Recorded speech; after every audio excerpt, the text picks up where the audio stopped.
سلامونه ملګرو. شیر افضل مروت ډیره موده پس منظریام باندې راغلی دی او راتلو سره د بنګ اعلانات کړي دي، راتلو سره د بنګ بیانات جاری کړي دي.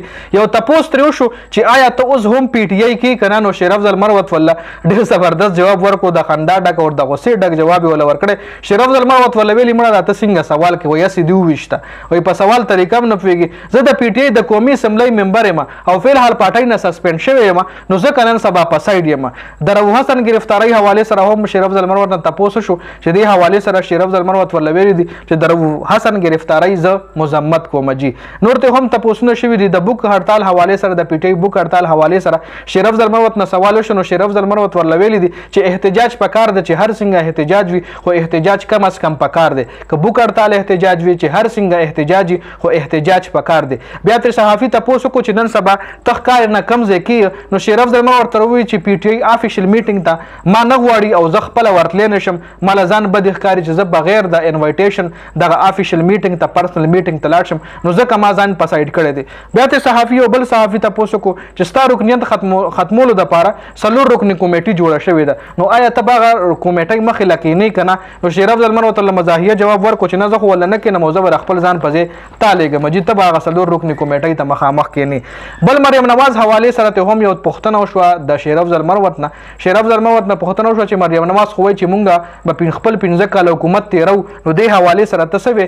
شیر افضل مروت ورله ویلي چې زما مخکې شک و چې نواز شریف منډیټ چور دی او ملک انساني حقوق پامالي هم کوي، خو اوس نو لیک خو کلو مخې ته راغلی دی او دا هر څه چې 2 کاله څومره هم 2 کالو کې تیر شوي، 2 کالو کې پی ټی آی سره څومره هم ظلم زیاتی شو، نو دې ذمه دار چې کوم دی نواز شریف دی. د دې ټولې فایدې نواز شریف ته رسي، د دې ټولې فایدې مسلم لیگ نون ته رسي. جي خامخ کې بل خبر، جي بل خبر دا راغلی دی چې اے ټي سی عدالت جج خالد ارشد چې کوم دی، خالد راشد صاحب، جی دا لیکل یو ملګري کړي دي، خالد راشد صاحب په سربراهۍ کې د 9 مۍ مجرمانو په جمع یو افیډیویټ لیکلی دی. جی اے ټي سی عدالت دپاره د 9 مۍ چې څومره هم مجرمان دي ای په شریکه باندې یو درخواست لیکلی دی، چې هغه درخواست کله دغه جج کتلی دی خالد ارشد صاحب که نه، نو هغه هم حیران شوی دی ځکه عجیبه درخواست یې ولله لیکلی. په دغه درخواست کې دغه 9 مۍ واقعیاتو کې چې څومره هم کسان ګرفتار دی په جمع یو درخواست لیکلی دی. ورله ویلي دي جج صاحب له ویلي دي چې ججه ته په قرآن لاس کېده او قسم وخوره چې ته د 9 مۍ واقعې څومره هم زمونږ فیصلې کې، نو دا به ته په ایماندارۍ سره کې.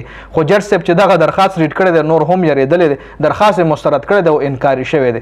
مطلب دې ځای کې چې کله یو جج کېږي، کله هغه حلف اوچتوي، نو هغه حلف هم په دې قرآن شریف اوچتوي چې زه څومره هم فیصلې کوم نو به د آیین مطابق کوم او د قرآن مطابق به کوم. خو دې ځای کې جج چې کوم دی قسم خوړلو نه انکاري شوی دی او درخواست یې ورله مسترد کړی دی. جي بل واقعي حوالې سره اتاتارډ او مسلم لیگ نون حکومت چې کوم دی په کې پی کې حکومت باندې الزامات لګول شروع کړي دي چې بنو واقعیا کې پی کې حکومت کړی ده. مطلب اوس د پی ټی آی حکومت باندې دا الزامات لګي یو قسم له پی ټی آی کې پی کې انتشار جوړي چې بنو کې څومره هم د حادثه شوې ده د دې شاله د کې پی کې حکومت لاسته. جي نو دا اپډیټ سودي حواله سره خپل رائے تاسو په کمنټ کې شریکول شئ. د ویډیو کتلو زیاته مننه. جي والسلام.